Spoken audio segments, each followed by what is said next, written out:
Donald Trump is crashing out this morning. We just got the latest University of Michigan Consumer Sentiment Report. It is the worst in the history of the report.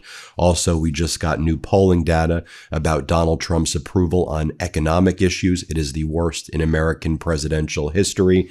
And the United States continues to make an utter fool of itself as Donald Trump puts out contradictory statements regarding purported negotiations with Iran. So in order to distract from all of this terrible news, the Justice Department announced this morning that it would be readopting the firing squad as a means of execution. So maybe they're going to be doing firing squad public executions. At the same time that was announced, Donald Trump has been making social media post after social media post, crashing out completely unhinged like this. The President of the United States is making posts like this.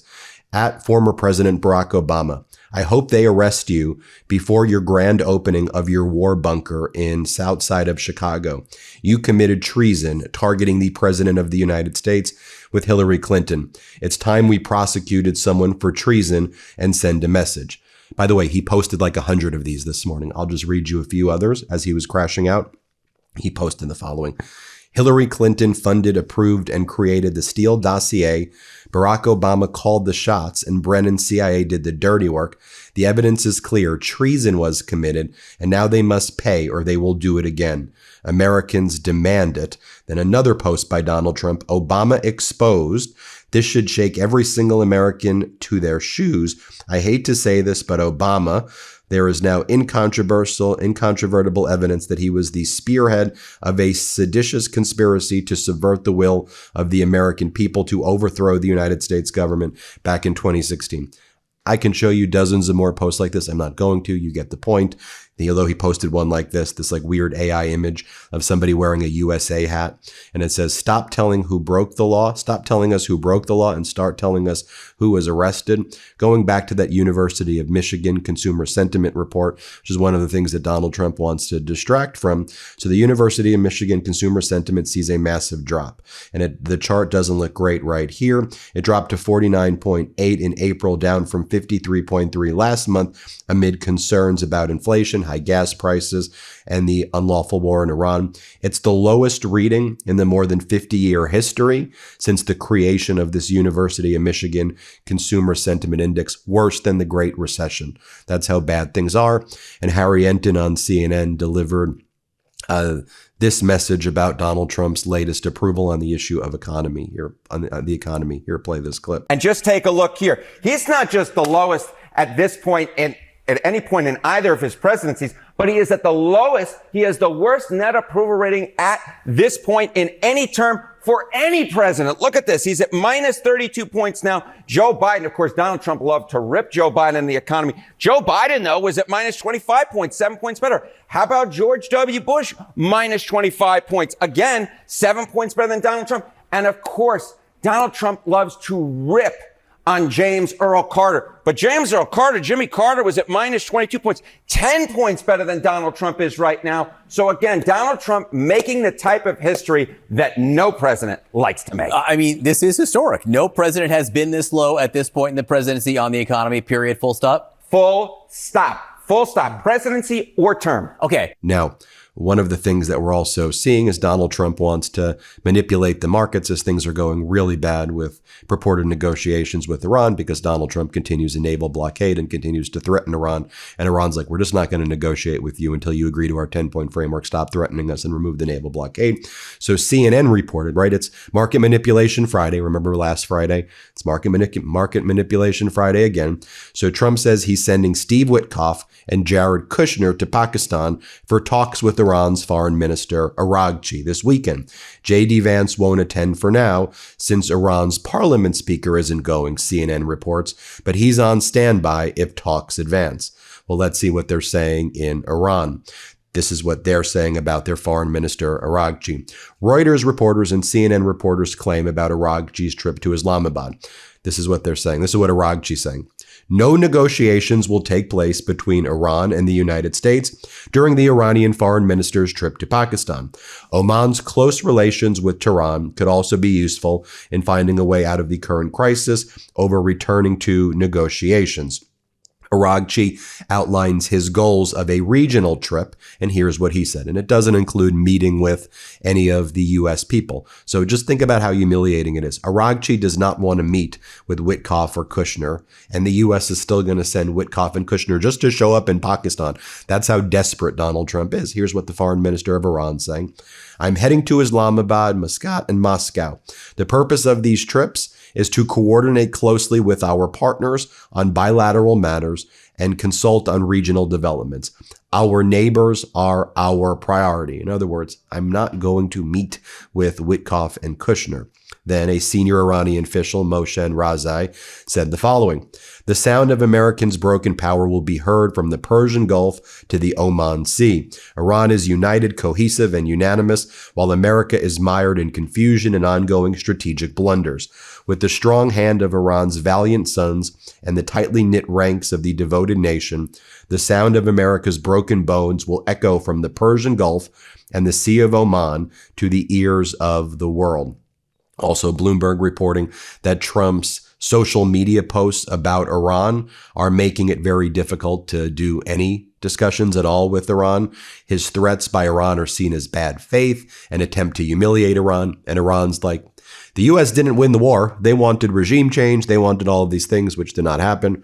And so why do you think you're in a stronger position than before you did the unlawful invasion? You're in a weaker position.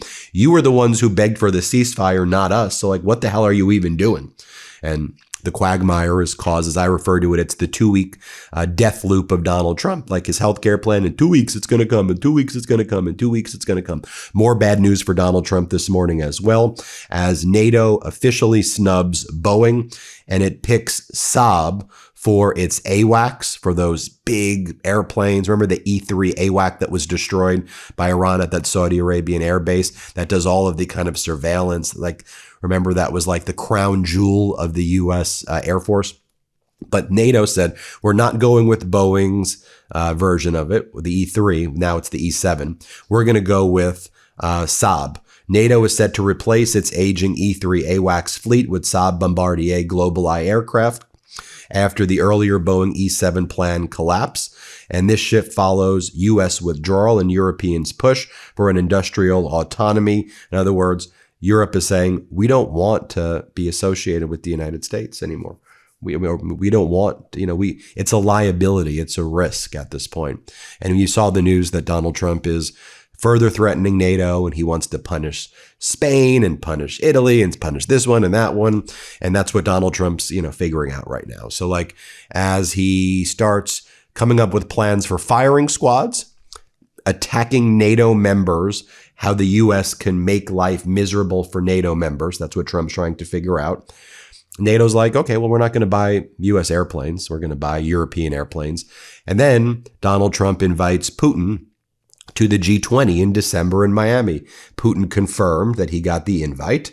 He's not sure if he's going to show up. He said, I'll definitely send a representative to be in Miami on my behalf at the G20. But Putin's like, thank you for the invite. We'll see, Donald, if I want to show up or don't show up. But yeah, Donald Trump inviting Vladimir Putin to the G20 summit in Miami while attacking NATO. I mean, how do you call this anything other than, in my opinion, treasonous and traitorous behavior by Donald Trump? How could this possibly be normalized in any way? Italian Prime Minister Giorgia Meloni said the following about NATO unity after Donald Trump's plan to attack Spain and other NATO nations. Meloni says, NATO must remain united. I believe it is a source of our strength. Additional bad news for Donald Trump. Iran has already dropped more mines in the Hormuz earlier this week. This is why Chairman of the Joint Chiefs, General Kane, talked this morning about if Iran continues to drop mines in the Strait. And again, we've learned, it's been confirmed that Iran has used these 2 weeks to further improve its defensive measures, including they've mined even more Strait of Hormuz. But I thought they didn't have a navy, Donald. I thought they didn't have the ability to do any of this. Oh, got it. So Iran's like, fine, man. You want to give us this ceasefire? We're going to ramp up our weapons. We know that the U.S. has depleted about 50% of some of its major weapon arsenal. All right. So good luck. We'll build up our Shahed drones that are $20,000 to build much cheaper weapons in Iran. And that's what Iran's doing.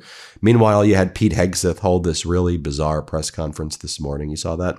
I'll just show you a few clips because I don't want to belabor this point. Just so utterly embarrassing. Here he attacks Europe during his press conference this morning. This is one of the things that Hegseth did. Let's play it. You saw I would call it a silly conference in Europe last week where they got together and talking about maybe doing something eventually when things are done. Those are not serious efforts yet. We would welcome that. We would welcome a serious European effort to do something about this strait and this passage, considering it's their energy capabilities that are most at stake. I think it's a wake-up call. It's a wake-up call for countries around the world. Either you have capabilities or you don't. Otherwise, you're at the behest of a country like Iran, and the only country that can do something about it is the United States military.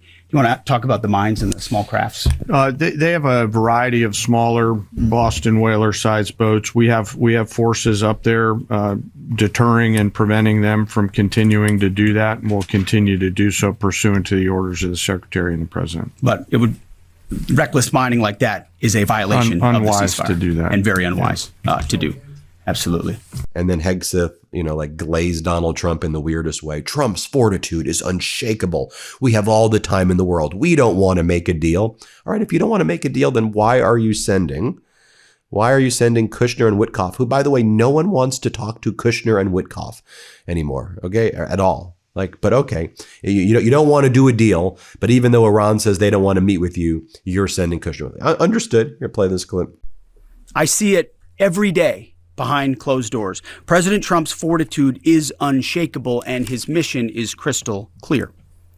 President Trump said it again yesterday. We have all the time in the world, and we're not anxious for a deal. And I hear him say it every day in private as well. Iran knows that they still have an open window to choose wisely. As we said previously, choose wisely at the negotiating table. All they have to do is abandon a nuclear weapon in meaningful and verifiable ways, or instead they can watch their regime's fragile economic state collapse under the unrelenting pressure of American power. A blockade as long as it takes, whatever President Trump decides. Because the bottom line remains the bottom line. Iran will never get a nuclear bomb. The choice is theirs, but with this blockade, the clock is not on their side. And then here's what Hegseth said about transit occurring on a much more limited basis. Here, play it. In your estimation, have there been increased or decreased instances of Iranian vessels either approaching or trying to breach the blockade the longer it is in effect? And another question about the mine threat. Has the mine threat been neutralized enough to facilitate freer flow in the straits? Well, to the second question, first of all, we are seeing vessels transiting. There are paths that are open. And part of what the president is threatening is ensuring if there's attempts to recklessly and irresponsibly lay more mines, we're going to deal with that. It's a violation of the ceasefire. So transit is occurring, much more limited than anybody would like to see, and with more risk than people would like to see. But that's because Iran is doing irresponsible things with small fast boats, crafts, like I said, with weapons on them. These are commercial ships, in some cases cruise ships that came through being threatened by these. So as far as breaching the blockade, it's been a pretty consistent. There were a number of ships at the beginning. Then you had the interdiction that the chairman described, where we took out the engine room and disabled that ship. I think that sent a very clear sign that this is not a fake blockade. This is a real full blockade. We'll use up to and including lethal force if necessary. And that stopped, and other ships have taken note of that. So any ships that have attempted, there's been levels of escalation, but none that far, and they've turned around. Absolutely. Yes. There you have it, folks. Let me know what you all think. Hit subscribe. Let's get to 7 million subscribers. And thank you all for watching. Want to stay plugged in? Become a subscriber to our Substack at MeidasPlus.com. You'll get daily recaps from Ron Filipkowski, ad-free episodes of our podcast, and more exclusive content only available at MeidasPlus.com.